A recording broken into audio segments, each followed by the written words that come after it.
को बोलता है कि या तो तुम मुझसे विवाह कर लो, मंदोदरी आदि सभी देवियां तुम्हारी दासी हो जाएंगी, अन्यथा 1 महीने के अंदर मैं तुम्हारा सर धड़ से अलग कर दूंगी। वो भगवती कहती है कि तुम 1 महीना नहीं, अभी धड़ सर से अलग कर दो, मुझे कोई फर्क नहीं पड़ता।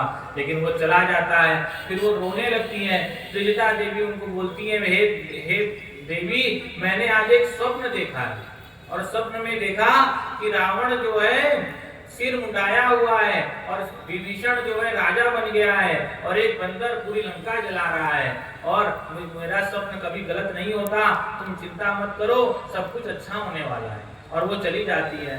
यहाँ हनुमान जी जो है अशोक वाटिका के ऊपर बैठ कर, अशोक वृक्ष के ऊपर बैठ करके भगवान का चरित्र गान कर रहे हैं। दशरथ जी के पुत्र थे और दशरथ जी के 4 पुत्र थे और उनका बड़ा पुत्र राम है, फिर भरत है, फिर लक्ष्मण है, फिर शत्रुघ्न है, और उनकी विवाह हुआ, फिर कैकेयी की वजह से उनको वनवास हुआ, फिर सीता का हरण हुआ, फिर उन्होंने शबरी से मुलाकात हुई, फिर सुग्रीव से भेंट हुई, उन्होंने बंदरों की सेना बना करके भेजना है। माता ये सब सुन रही है, उनको लगा ये कोई माया का बात हो रहा है, तो भगवान ने उसी समय मुद्रिका फेंक दी नीचे। तब वो देखती है कि ये मुद्रिका तो मेरे राम की है और ये कोई माया से बनाई जाने वाली मुद्रिका नहीं है, भगवान राम आ गए हैं या तो भगवान राम का दूत कोई यहाँ पे आया हुआ है। तो बोलती है कि जो भी दूत है यहाँ पे आइए और हमें अपना जो है परिचय दीजिए। तब वो सामने आते हैं और भगवान राम के बारे में बतलाते हैं, तब भी उनको विश्वास नहीं होता। तब वो कहते हैं, राम दूत मैं मातु जानकी, सत्य शपथ करुणा निधान की। वह तुरंत पहचान जाती है, क्योंकि करुणा निधान शब्द जो है केवल माता सीता ही भगवान को बोलती है। क्योंकि करुणा निधान शब्द एक बार और आया है, मन जाहि राचिव मिलई सो बरु सहज सुंदर सावरो, करुणा निधान सुजान शील स्नेह जानत रावरो। माता पार्वती ने सीता से कहा था कि करुणा निधान से ही तुम्हारा विवाह होगा, और वही शब्द उन्होंने रख लिया था, और वही शब्द ही माता सीता जो है भगवान राम को हमेशा बोलती है। वो भगवान राम को कोई और शब्द से पुकारती नहीं थी। तो भगवान राम ने हनुमान जी से कहा था कि तुम कुछ भी बोल दो, माता सीता विश्वास नहीं करेंगी। जब तुम बोलोगी कि करुणा निधान, वो समझ जाएंगे कि ये मेरा राम का ही दूत है, वो समझ जाती है कि मेरे भगवान ने इसको भेजा है। इसीलिए पहले से भी कोडवर्ड चलता था कि यही कोडवर्ड है। तो ये करुणा निधान जो शब्द है भगवान का कोडवर्ड था। तो हम कहने का अर्थ ये कि सारी चीजें प्रिपेयर पहले से हो रही हैं, कोई बाद में कोई चीजें नहीं हुई। तो फिर माता जानकी को सारी चीजें बतलाते हैं कि फिर पूछते हैं, माता जी पूछते हैं कि मेरे राम कैसे हैं, वो मुझे याद करते हैं कि नहीं याद करते हैं। तो वो कहती है, हनुमान जी कहते हैं कि आपसे ज्यादा याद करते हैं, आपको जितना याद करती होंगी आपसे ज्यादा भगवान आपको याद करते हैं। और यही बात उद्धव जी ने कृष्ण जी से भी पूछी थी कि गोपियां तो आपको इतना याद करती हैं, मैंने तो आपको कभी याद करते ही नहीं देखा, आप उनको याद करते नहीं याद करते।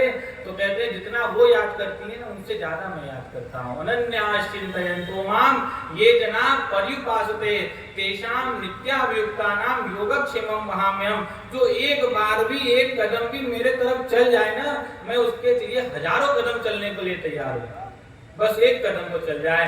अनन्यास, हर चीज को छोड़ के अनन्याश्चिन्तयन्तो माम, जो किसी भी प्रकार से मेरी भक्ति करता है उसके योग क्षेम की रखवाली मैं करता हूँ।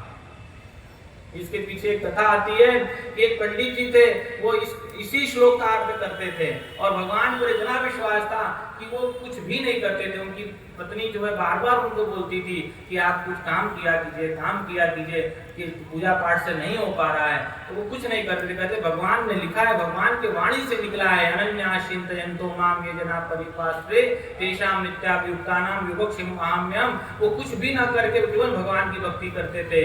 और एक दिन ऐसा आ गया कि उनके घर में खाने को भी अन्न नहीं था, तो वो प्राण त्यागने चले गए और वो जो लिखा हुआ था गीता में उसको काट दिए। ये भगवान ने झूठा लिखा है, भगवान किसी का योगक्षेम नहीं कर सकते, झूठ लिख दिया है। और प्राण त्यागने गए और भगवान यहाँ पे 7 गाड़ी अन्न भर करके उनके दरवाजे पे लाके रख दिए।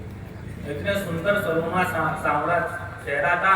और माता जी से कहते हैं कि पंडित जी ने भिजवाया है। तो माता जी ने पूछा कि तुम्हारे सर पे जो चोट क्यों लगी है? तो उन्होंने कहा मैं थोड़ा देर से आ गया ना, इसलिए भगवान पंडित जी ने मुझे मार दिया। तो कहे कहाँ है पंडित जी? तो कहे पंडित जी गंगा किनारे गए हैं। और गंगा किनारे दौड़ के जाते, मैं अभी उनको बोलती हूँ कि आपने इतने छोटे बच्चे को मार दिया, आप ऐसे कैसे इंसान हैं? और वो जाकर उनको बोलती हैं तो कहे कि मैंने किसी को नहीं भेजा है। तो वो जब पूछते हैं कि नहीं ऐसा है, तो आके देखते खूब रोते हैं कि मैंने भगवान के वचनों पे अविश्वास किया। वही भगवान कहते हैं कि जो एक कदम भी मुझसे चल जाए तो मैं 1000 कदम चलता हूँ। वही हनुमान जी कहते हैं आप जितना भी याद करती हैं, आज से दुगना जो है भगवान राम आपको याद कर रहे हैं। वो पूरा प्रयास में है और तुरंत आ जाएंगे आपके पास। फिर भगवान कहती है तुम तो छोटे से हो और छोटे छोटे बंदरों को लेकर के आओगे, तो कैसे यहाँ रावण जैसे राक्षसों से तुम विजय प्राप्त कर सकते हो? तो उन्होंने बहुत विशाल रूप बना लिया। तो माता को संतोष हो गया और फिर ये बोला कि मैं छोटा सा हूँ, मैं जितना हूँ मुझसे अधिक बलशाली बहुत सारे वानर हैं वहां पे। वो सब आएंगे, सबको कच्चा चबा जाएंगे। नारद आदि देवता दिखेगा आपका, यहीं पर गुणगान करेंगे, आप एकदम परेशान मत होइए। तो माता कहती है कि बस आज से 1 महीना और, बस 1 महीना के अंदर भगवान से कहना बस 1 महीना मैं इंतजार करूंगी, नहीं तो मैं अपने प्राण त्याग दूंगी।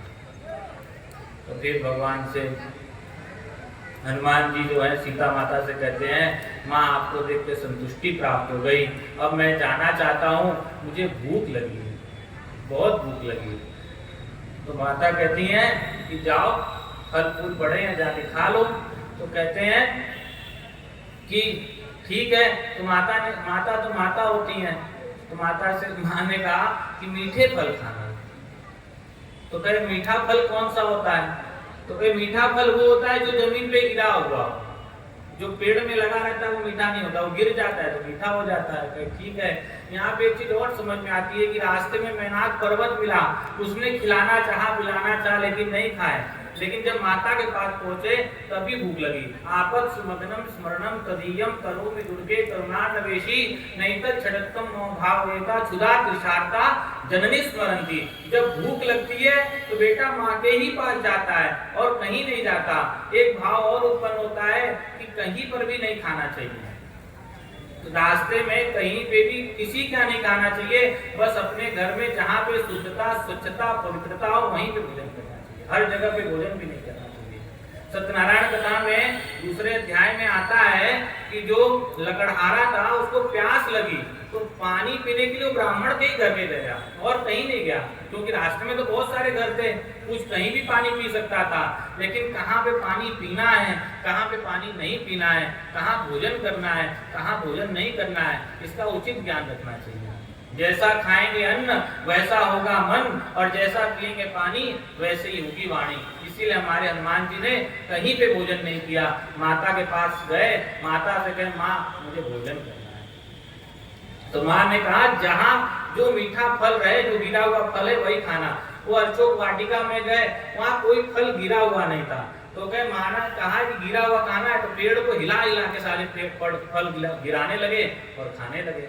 पेड़ हिलाने से जो है सारा पेड़ टूटने लगा। वहां के जो रक्षक गण थे वो एकदम उनके ऊपर दौड़ पड़े, उन्होंने सबको मारा और खूब फल खाए। रावण को पता लगा कोई उत्पाती बंदर आ गया है जो अशोक वाटिका को तहस नहस कर रहा है, तो उन्होंने अक्षय कुमार को भेजा और कहा कि जाओ देखो कोई छोटा मोटा बंदर, ऐसे तो कोई मच्छर भी नहीं घुस सकता, लेकिन आ गया तो जाके देख लो। भगवान ने उसको एक थप्पड़ में उसको यमलोक पहुंचा दिया, अक्षय कुमार क्षय हो गया। फिर उन्होंने मेघनाथ को भेजा कि मेघनाथ जाओ और उसको मारना मत, उसको बंदी बना करके ले आओ। तो वो बहुत सारे अस्त्र शस्त्रों का प्रयोग करता है, लेकिन कोई अस्त्र शस्त्र भगवान हनुमान जी के ऊपर असर ही नहीं करते। इसीलिए वो बोलता है ये तो बजरंगी है, ऐसा अंग जिनका एक एक रोआ वज्र के समान हो उसको बजरंगी कहते हैं। और उसी का अपभ्रंश करके बजरंगी नाम पड़ गया भगवान का। बोले बजरंगी भगवान की जय। तो बजरंगी जो हम लोग कहते हैं ये वज्र के समान अंग होने की वजह से बजरंगी का अपभ्रंश है। फिर वो ब्रह्मास्त्र का प्रयोग करता है, सारे अस्त्र फेल हो जाते हैं जब उसके आगे भगवान के आगे, तो ब्रह्मास्त्र का प्रयोग करता है। तब वो भी भगवान सोचते हैं कि अगर मैंने ब्रह्मास्त्र का मान नहीं रखा तो ब्रह्मास्त्र को कोई पूछेगा नहीं, तो वो ब्रह्मास्त्र से बंध जाते हैं। और फिर वो नागपाश का प्रयोग करके भगवान को रावण के सामने ले आते हैं। और रावण के पास जब वो पहुंचते हैं तो देखते हैं कि नवग्रह इत्यादि उनके आसपास एकदम बैठे हुए हैं और हाथ जोड़ के खड़े हैं। उनको बड़ा आश्चर्य होता है कि एक नवग्रह भी, सारे देवता भी रावण के पास बैठे हैं और वो पूछते हैं तुम कौन हो? तो